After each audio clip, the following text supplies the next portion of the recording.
어떤 사고가 일어나는지를 아는 사람, 사건이 어떻게 일어나는지를 아는 사람, 그리고 그 사건이 왜 일어났는지를 아는 사람. 이들 각각은 하나의 똑같은 사건을 바라보는 서로 다른 의식 수준을 보여줍니다.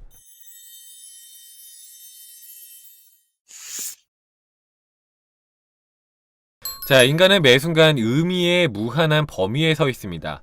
자, 의미가 없다면 이전에 생겼던 어떤 사물이나 사건도 없을 것이고, 지금 존재하는 어떤 사물이나 사건도 존재하지 않을 것입니다. 책을 예로 들어보겠습니다. 자, 어떤 의식 수준에서는 그것이 공간 속에 존재하는 하나의 물체로 보입니다. 자, 더 높은 의식 수준에서는 종이 위에 일정한 규칙에 따라서 문자들을 모아놓은 것을 책이라고 생각을 하며, 또 보다 더 높은 수준에서는 어떤 의미를 표현한 것이 책이라고 합니다. 자, 겉으로 볼 때 우리는 먼저 책의 외형을 봅니다. 자, 하지만 실제로는 책의 의미가 더 중요합니다. 자, 책에서 의미를 우선시하는 것은 책을 종이 위에 적힌 글자의 배열로 보거나 공간 위에 있는 하나의 물체로 보는 것보다 더 높은 수준의, 높은 의미의 수준을 차지합니다. 만약 외부에 나타내고자 하는 의미가 없다면 책은 쓰이지도 않았고 출판되지도 않았을 겁니다. 자, 이거 무슨 말인지 이해되세요? 좀 뭔 소리가 싶죠, 그죠? 이게 도대체 뭐라는 거야? 책이 어떻고 의식이 어떻고 이러는 거야? 하는데 뒤로 가면 또 이제 조금씩 이해가 더 쉬워집니다. 근데 어쨌든 자, 당장 여기서 두 개를 보면 되는데, 의식 수준에 따라서 우리는 더 다르게 볼 수 있다는 겁니다. 자, 낮은 의식 수준에서는 그냥 책을 보면서 그냥 물건이다, 그냥 네모난 어떤 이제 뭐가 있구나, 물체가 있구나 라고 보고, 그거보다 더 높은 수준에서는 책이라는 것은 그 안에 어떤 글자의 배열들을 갖고 있는 거구나 라고 이제 그걸 이제 하나를 깨달음을 얻는 거고, 그보다 더 높은 수준에서는 그냥 단순한 글자의 배열이다, 검은 것은 글씨고 흰 것은 배경이구나 하는 그 수준을 넘어서서 더 높은 수준에서는 이 안에 있는 의미가, 이 책이 갖고 있는 의미가 이러이러하구나, 이 책은 이런 이야기를 하고 싶구나, 그래서 의식 수준에 따라서 더 깊이 볼 수가 있다 라는 거죠. 그쵸? 자, 두 번째는 외부에 나타내고자 하는 의미가 없다면 책은 쓰이지도 않았고 출판되지도 않았다. 어떤 의미에서부터, 그러니까 내가 어떻게 세상에다가 표출하고 싶은 어떤 의미에서부터, 그러니까 내 안에 있는 생각에서부터 이것이 창조가 된 것이다 라는 어떤 이제 하나의 또 메시지를 읽을 수가 있어요. 이거를 위해서 앞에서 이거 설명한 거예요. 자, 조금 더 깊은 이해를 주는 부분을 보면은, 자, 실제적인 예를 통해서 한번 자세히 볼게요. 네, 여러분도 이해할 수 있을 겁니다, 충분히. 자, 우리는 거의 무슨 일이 일어났는지에 관한 의식 수준에서 살고 있습니다. 이게 무슨 말이냐면은, 아까 그분이랑 똑같아요. 이제 한 포밀리 분의 이야기를 한번 빌려와 볼게요. 아까 그랬죠. 슌카님, 회사에 어떤 누가 제가 아니라 다른 사람을 승진시키기로 결정했대요. 너무 서러워요. 그러니까 무슨 일이 일어났는지, 이 세상에 드러나는 현상에만 집중하는 거죠. 이러해요, 저러해요. 슌카님 사고 났어요. 뭐 했어요? 저 살이 쪘어요, 빠졌어요 하는 그런 이제 그냥 보이는, 단순하게 보이는 현상에만 집중하면 살아간다, 대부분의 사람들은. 바꿔 말해보면은, 어떤 장소에서 사고가 났다면 단지 차 한 대가 다른 차랑 충돌해서 사고가 났다라는 그런 생각이랑 똑같다는 거죠. 자, 보통 그렇게 생각을 하는데, 그것보다 조금 더 수준이 높은 사람들, 그러니까 의식 수준이 더 높은 사람들은, 자, 그 사건이, 그 사고가 어떻게 일어났는지 바라보는 그 의식 수준에 살고 있습니다. 어떻게? 자, 그날은 비가 와서 도로가 미끄럽기 때문에 뒤에 오는 차가 앞차를 치웠구나 하면서 이런 식으로 사고가 났구나 해서 조금 더 높은 차원에서 이해를 하는 겁니다. 사건을 바라보면서.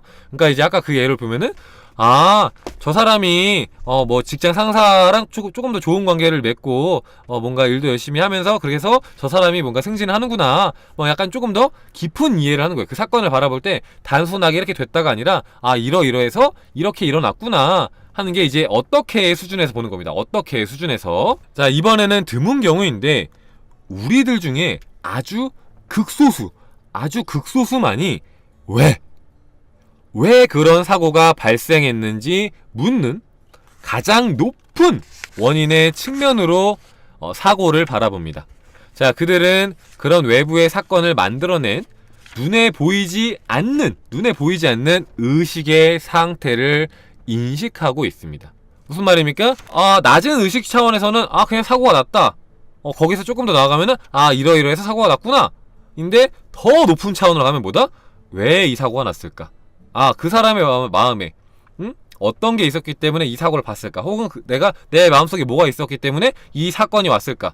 이 사건이 발생하게 된 원인을 보게 된다. 그러니까 이 세상이 이 마음의 반영이라는 것을 아는 관점에서 보는 게 가장 높은 수준의 의식 수준에서 갖는 관점이다라는 거죠. 자, 제가 위에서 예를 든 자동차 사고의 주인공은 어느 미망인이었는데 그녀는 능력이 없었지만 자신의 환경을 새롭게 하고 싶은 커다란 소망을 지녔습니다.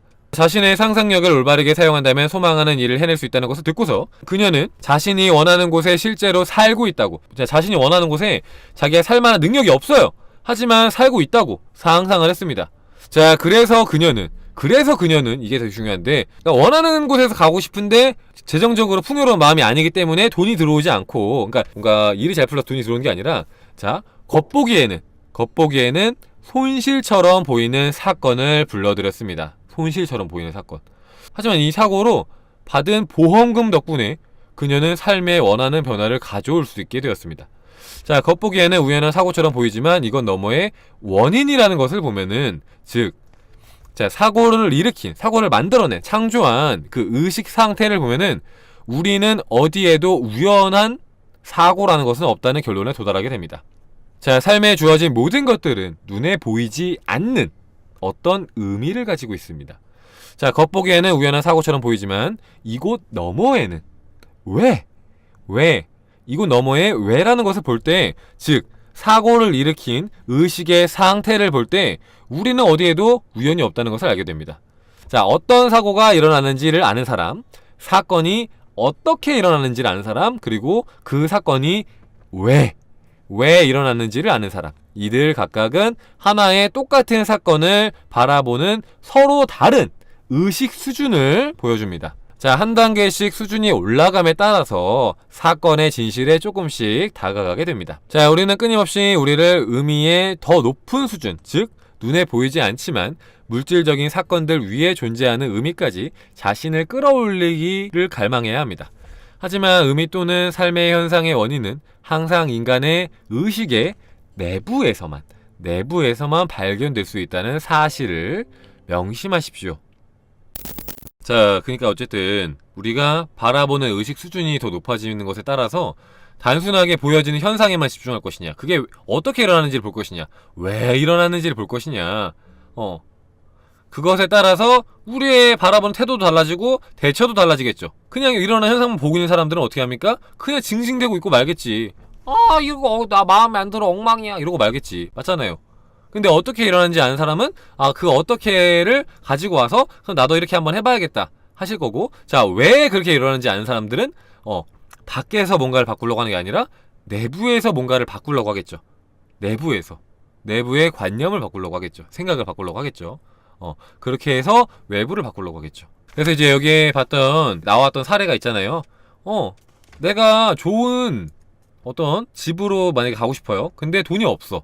그래서 뭔가 손실처럼 보이는 사건을 통해서 돈이 들어왔다 이거죠. 그러니까 이제 어떤 게 올 때도 다 이게 내 안에 있는 어떤 것들의 영향을 받아서, 내 안에 있는 의식들의 관념들의 영향을 받아서 오는 것이다. 그래서 이게 재미있는 게, 얼마 전에 이제 한 포밀리도 이제 상명제에서 황수정을 하나 모셔가셨는데, 그분이 이제 되게 좋은 관념들을 많이 갖고 계신 분이에요. 되게 좋은 마인드 이런 걸 많이 갖고 계시고, 운이 좋다는 말을 좀 많이 하시는 분인데, 나는 운이 너무 좋아 라는 말을 많이 하셨는데, 근데 얼마 전에 사고가 난 거죠. 그게 한 1, 2주 됐을 겁니다. 그 뭐 단톡방에도 이제 경험담 올리시고 그랬는데, 그분이 교통사고가 나는데, 근데 다행히도 크게 사고 난 건 아니에요. 그래서 이제 차가 살짝 긁히는 정도? 살짝 긁혀서 뭐 사람이 다치거나 그러지는 않았는데, 그랬는데 이제 뺑소니여갖고 도망가서 괘씸하잖아요. 막 이제 괘씸하니까 사실 막 몸이 막 크게 다치고 그런 것도 아니었는데, 뭐 이제 병원도 가고 하셔갖고 보험료라고 해야 되나? 뭐 이런 걸 좀 많이 받으셨대. 그래서 돈이 많이 들어온 거지. 돈을 상상했는데 많이 들어왔다, 그렇게. 근데 이런 식으로 들어올 줄은 몰랐다고 하시더라고요, 그분도. 그러니까 이게 꼭 이제 어떤 걸 우리가 상상했을 때 우리가 원하는 방식으로 들어오지 않을 때도 생각보다 많아요. 그러니까 생뚱맞은 방법, 전혀 예상치도 못했던 방법으로 들어올 때도 있습니다. 물론 이제 여러분들은 그냥 뭔가 여러분이 상상하는 뭔가 딱 완벽한 시나리오들이 들어왔으면 좋겠다고 생각할 때도 있겠지만 뭔가가 좋은 일이 꼭 그렇지만은 않다. 근데 만약에 근데 그게 내 관념들을 잘 닦아 나가면은 또 그렇게 들어올 수도 있고 아니면 현실적인 상황상 그렇게 들어와야 빨리 들어올 때는 뭐 내가 원하지 않는 방식으로 들어올 수도 있겠죠. 뭔가 좋은 것들이.